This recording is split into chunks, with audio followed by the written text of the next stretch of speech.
to believe, final Instagram Live for the month of November, Financial Literacy Month. So I am your host, Imani Nasruddin, and I am the Chapter Relations Specialist at Advocis.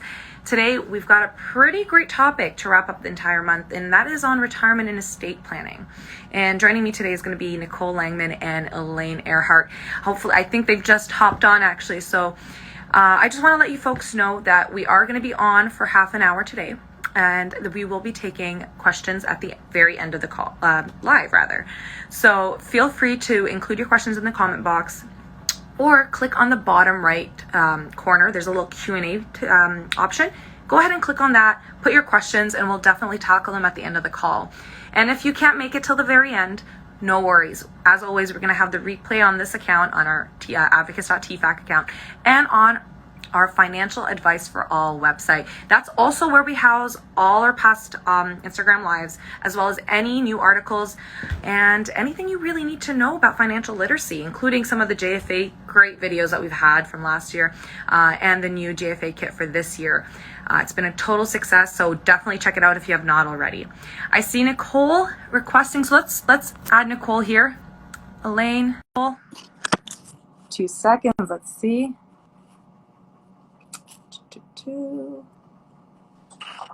Hello. Hello. Hi. How's it going?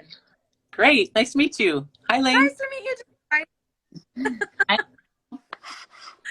Can you hear me? Can you see me? I can. Yeah. Can you hear me okay? Yeah. Here, it's perfect. Elaine, how about you?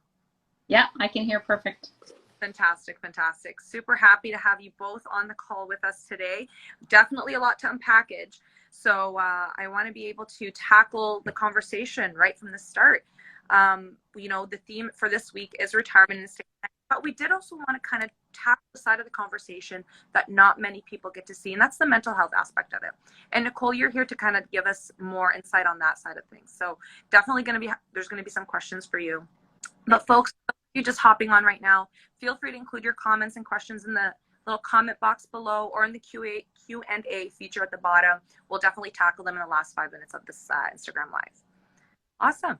But to kind of get us started, Elaine, I'm going to, kind of ease into the conversation with you, if that's cool, and talk about, the reality of things these days. There's a lot of inflation, and it's been, the cost of living for Canadians these days has been very, very high. And what are your thoughts on how folks can really feel better about their finances given the reality that is, currently?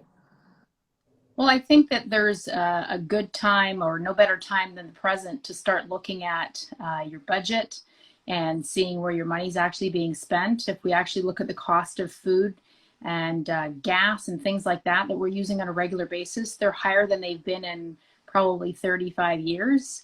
And I think they're trending at about 5.4% right now. So it's pretty expensive to live. We did a kind of comparison to when our parents were younger and we were kids, and the cost of, living life. And so it's important to kind of revisit your budget at this stage of the game, look where your finances are spent.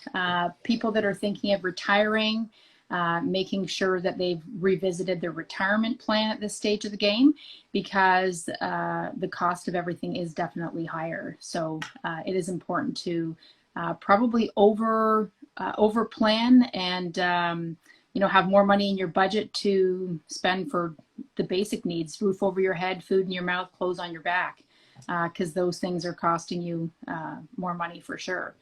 And then anyone that's thinking of retiring kind of in this space may want to consider waiting a year till the market stabilizes a little bit better, and not the market in terms of the investment market, but just the marketplace as a whole. The supply chains are crazy right now. The cost of goods is going up because there's a high demand and low proficiency to provide. So all those are important factors in terms of what people are looking at when it comes to inflation and living. And actually that's, over planning is a key word that I heard, and I want to kind of reiterate too. It's good to kind of look at everything and over plan, but at the same time that can be quite overwhelming and it can cause stress. So Nicole, when you sit here and you start thinking about finances and how stressful that can be for some Canadians here, at what point does one need to kind of seek professional help, and what can they expect from that professional help as well? Yeah, it's a great question. I think as people start to kind of inch towards the conversation of retirement and noticing that this is probably coming in the next couple of years, what I suggest people do is always kind of break down their next 5-year plan. So if I've got retirement coming within the next 5 years, whether that's a year from now or 5 years, this is a good time to be having conversations. Communication is key. But the stress of moving into retirement is around the idea of identity and this kind of shift from I was employed. We know that our work is so much in the fabric of who we are. It's one of the first questions we have when we have conversations with people. Well, what do you do? And so we have this identity shift that's looming. And because we're all seeking we want purpose, we want to be doing something meaningful. There's this sense of how do I continue this doing meaningful life after retirement? So the stress can build up with the what ifs.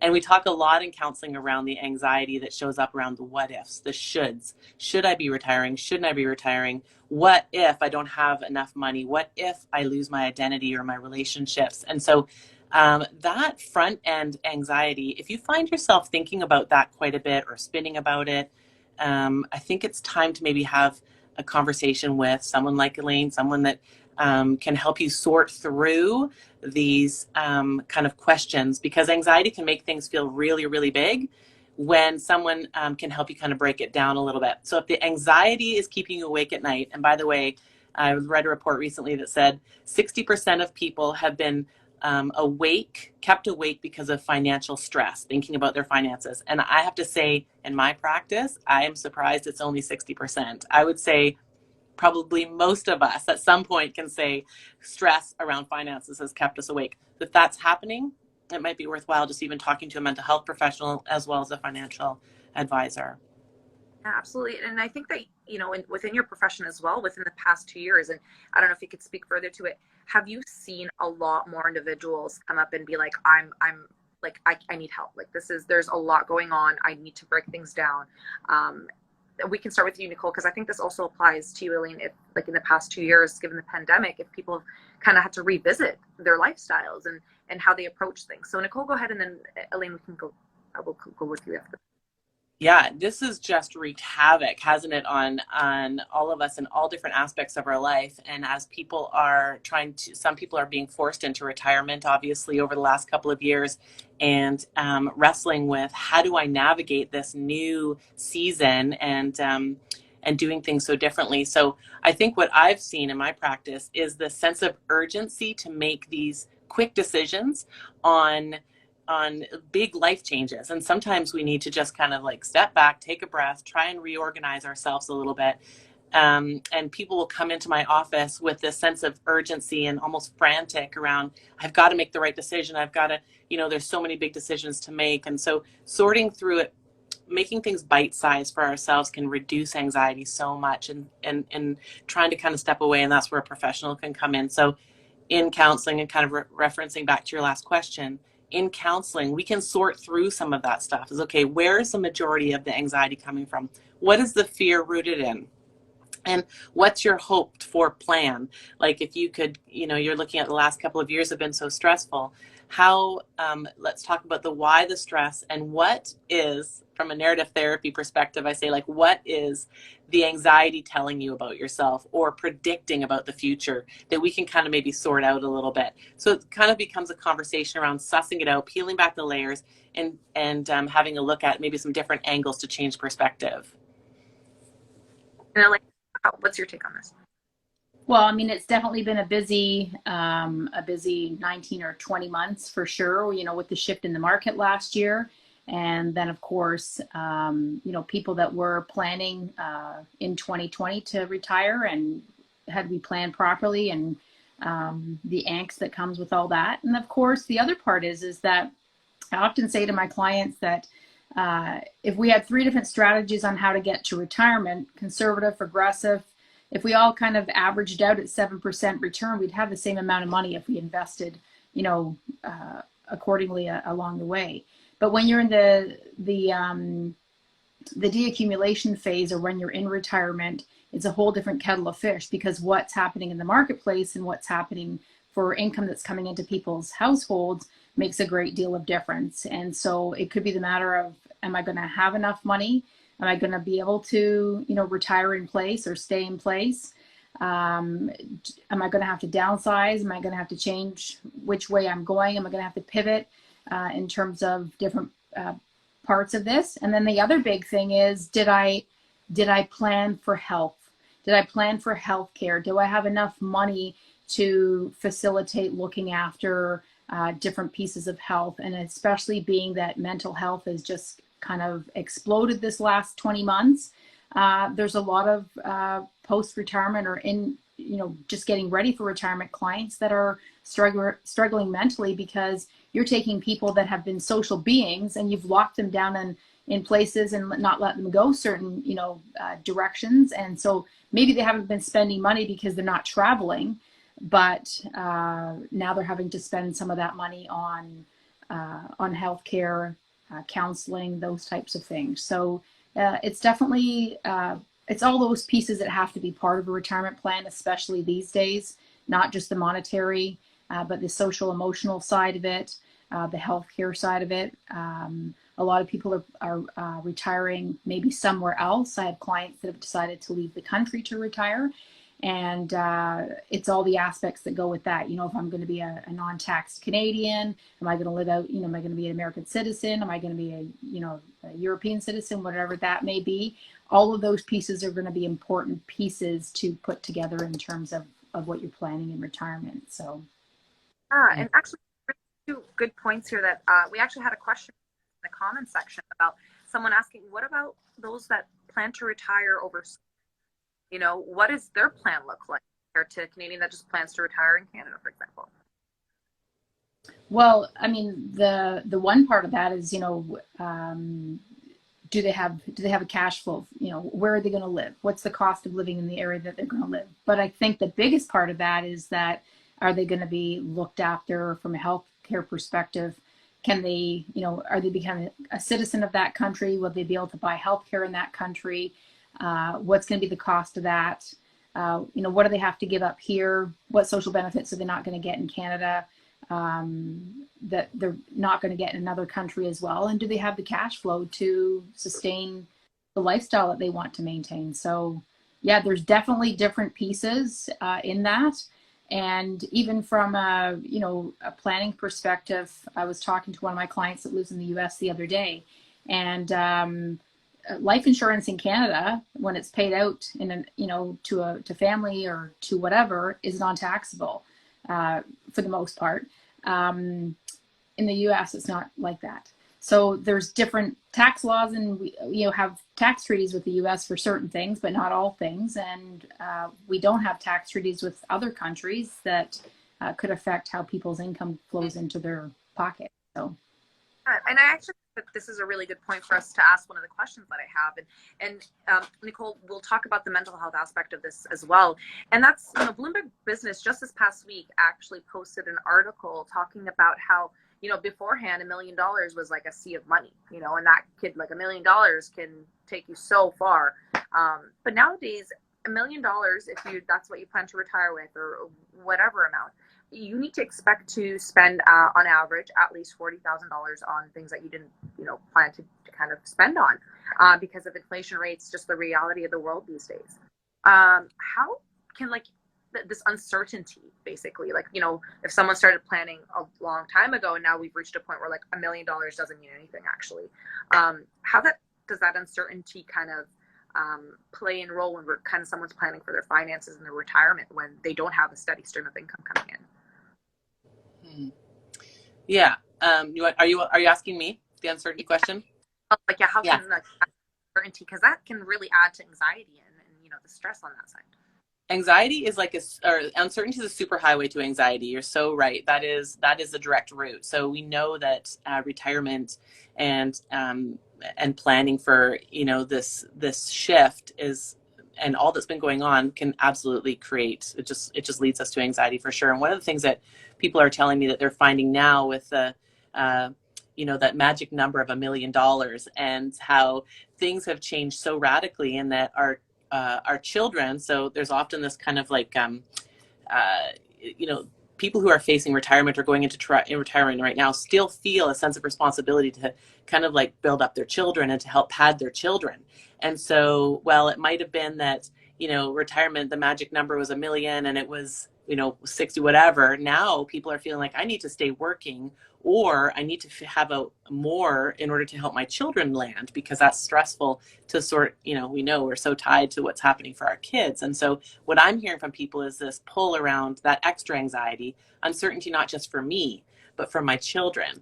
And so that's contributing to anxiety as well. And again, like, these conversations are, we know that isolation and we, when we're not chatting with each other, or we're not kind of meeting with other people to sort through some of this stuff, can kind of even facilitate greater anxiety. So we really want to encourage people to talk it out, talk to people who can kind of sort some of this stuff through, talk with financial advisors, counselors, because when it's broken apart and you feel like you're not traveling it alone, or you're not just sitting with it in your head, the anxiety will lessen a little bit, and the uncertainty maybe gets smaller as things kind of become a little bit more clear when you sort through some of it. That's actually so, you know, seek help from the experts and breaking it down to those like snack or bite sizes, really, to kind of sit there and just not take it all in on your own and realize that, okay, I can really parse this out and kind of feel better about the reality. But you know what, Nicole, you made such a awesome point, because it's a conversation, you know, my friends and I, my colleagues and I, you know, anybody I meet, really, we have this real conversation. And Elaine, have you seen on the financial side of things where, you know, individuals that were set to retire are now having to help put a down payment for their kids because, you know, for example, I can speak on Toronto's behalf. The market is there's a housing crisis that is just beyond me. But I sit here and I'm just wondering, like, in terms of finances, are you finding that some people are actually delaying their retirement to help their kids, or how's that? There is some of that shift. But I think that more so, rather than kind of the majority, and I would speak for, you know, clients that I'm working with, if you're taking a chunk of that out to give a down payment, you know, what's the expectation of being able to get that back from your kids? Because how, you know, or how do you give them a start? So I'm seeing more, you know, more plans around multiple dwellings on a property. I'm seeing more now that, you know, the laws have changed to allow people to be able to do that. You know, swapping of properties once the parents go to retire, or you know, multiple families living in a larger property, so renovating, that kind of thing.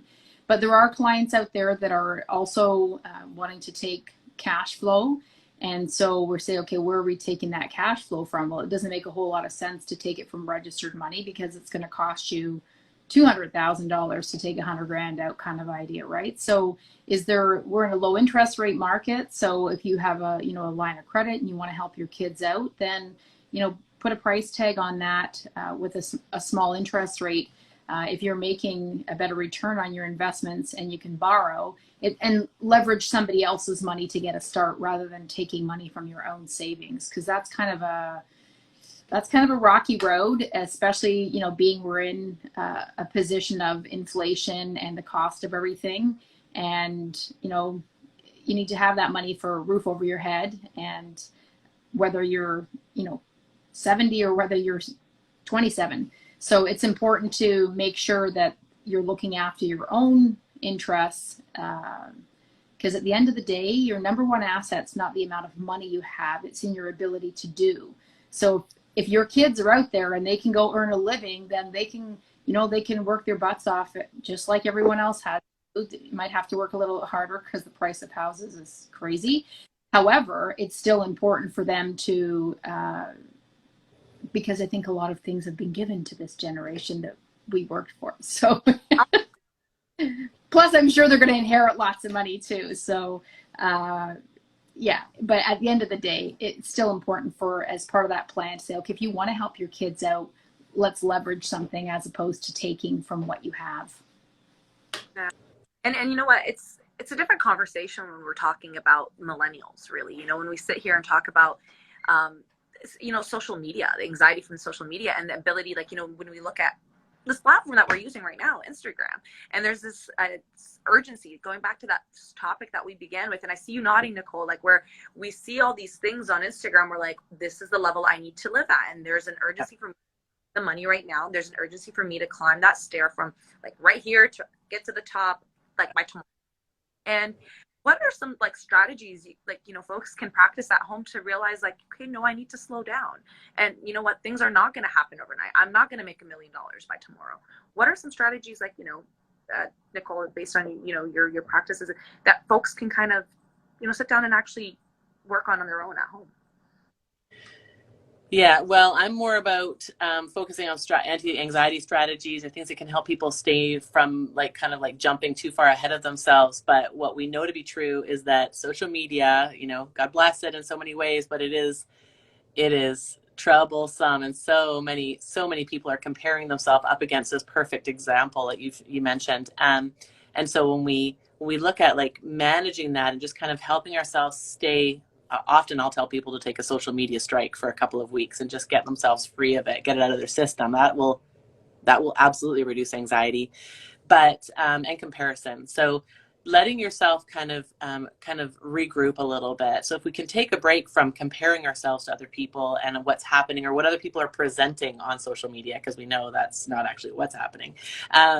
If we can take a break and step back around, okay, what is true for me? What is it that I have? And this is a little bit of an inside scoop, but anxiety is actually, it will actually kind of bend its knee to gratitude every single time. So gratitude it will trump anxiety. And so they don't play in the same sandbox, I often say. So what we want to do is we want to sit with, okay, what do I have? What do I have? Stepping away from all of that, what I'm told I should be doing, or what I'm seeing other things, other people doing. What do I have? And what do I want to do with what I have? And how can I sit in a place of really being grateful for what I do have? We live with such privilege in such an incredible place in life. So letting ourselves kind of sit in that instead of focusing on what we don't have, I think, is really the first strategy. The second strategy that I encourage people to do is to, kind of look at, okay, so if I was to put my skills, my passions, my interests, and my experience together, what can I do to get outside of myself a little bit, right? So if we want to walk away from anxiety or from that comparison piece, the best way to do that is to try and use our passions, our skills, our interests, our experience to, kind of like sink our teeth into something in our life other than sitting in the worry of things. So from a mental health perspective, we want people to be in action around moves in their lives. And so when anxiety comes calling, it wants to paralyze us. It kind of wants to keep us isolated, but we actually want to kind of move out around from it and try and, like, move. We can, in those big decisions, we can actually step away from the big decision for a moment to give ourselves a little bit of a break and then rejoin that decision-making process after we've done something good for ourselves so that it's not so overwhelming. I don't know if I answered your question, but that was what. You did. Gratitude. That's the word. That's the key word right there too. That's the magic word almost. Right. Just to have gratitude. And actually we had a comment from in the chat box saying, it came from Peel Public Health, Peel Public Health, Advocis Peel Halton, that said it's, anxiety is a pandemic on its own. And it's very true.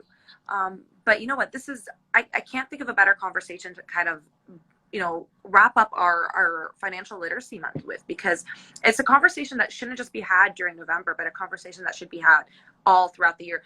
And sometimes people don't see that, finance and mental health go hand in hand, but the reality is they do, and that they're both linked. Very much so, and that we need to have these conversations, that we need to seek the help that we need when, and identify when we need it, and basically go seek the help from there, actually. So you ladies have been so helpful, honestly, with the conversation that we've had today. And we actually had a question in the chat box, and I believe, Elaine, this is for you. And it is, what are the tax implications of giving the kids these funds to buy a house? So this goes back to our conversation about, helping children with their,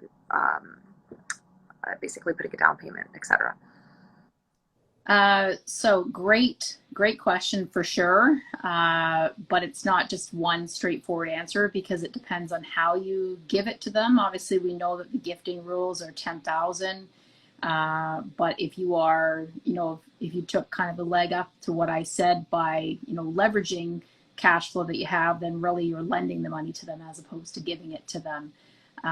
So obviously when it's leveraged funds, there's no tax implications because there's no passage of money from you to your child. There's passage from a loan to, a lending instrument to a lending instrument for that matter. So, but in terms of, obviously, I am a certified financial planner. However, I am not a accountant. And so I think that if people are looking at these options, that they do want to check what the tax implications are, depending on how they give it to their kids directly with their tax accountant, so that, we're not stepping on the wrong toes to answer those questions. But for sure, it depends how you're giving it to them. Fair enough. Yeah. And that's a fair answer at the end of the day. Like, it just depends on the, how you're approaching this. Are you giving them the money, what's going on? And we've seen a whole range of it these days for sure. But, folks, for those of you on the call right now, if you have any questions for either Elaine or Nicole, please feel free to put them in the comment box or to click on that bottom right little tool at the bottom. It says Q&A. Go ahead and put your questions in there if you have any. We've got about 4 minutes left. We can tackle the questions from there for sure.